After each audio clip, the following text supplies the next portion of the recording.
ও আমার উম্মতেরা, তোমরা যে রান্নাঘরে যে আগুন দিয়ে রান্না করো, তোমরা কি ভেবেছো জাহান্নামের আগুন ওই রান্নাঘরের আগুনের মতো না? আপনারা কিচেনে যে রান্না করেন, রান্নাঘরের আগুন আর জাহান্নামের আগুন তো একই না? সিলেটের ভাইরা বুঝে থাকলে উত্তর দেন। কিচেনের রান্নাঘরের আগুন আর জাহান্নামের আগুন এক না? একরকম। বিষ্ণু বলেন জুজউন মিন ৭০ জুজআন মিন হাররি জাহান্নাম। জাহান্নামের আগুন দুনিয়ার আগুনের চেয়ে কমপক্ষে ৭০ গুণ বেশি তেজওয়ালা। জাহান্নামের আগুনকে আল্লাহ নাম দিয়েছেন নারুল্লাহ। এটা আল্লাহর আগুন, নারুল্লাহিল মুকাদা আল্লাতী তাত্তালিউ আলাল আফইদা, যেটা কলিজার মধ্যে যে ধরে যায়।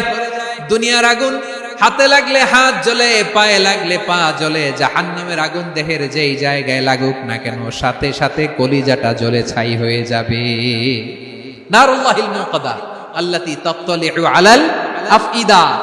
জাহান্নামের আগুন গায়ে লাগলে আপনার কলিজা পুড়ে ছাই হয়ে যাবে। ওই জাহান্নামে আমরা যেতে চাই?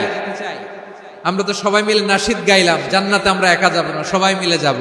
ওই জাহান্নাম থেকেও সবাই মিলে বাঁচার দরকার আছে না নাই?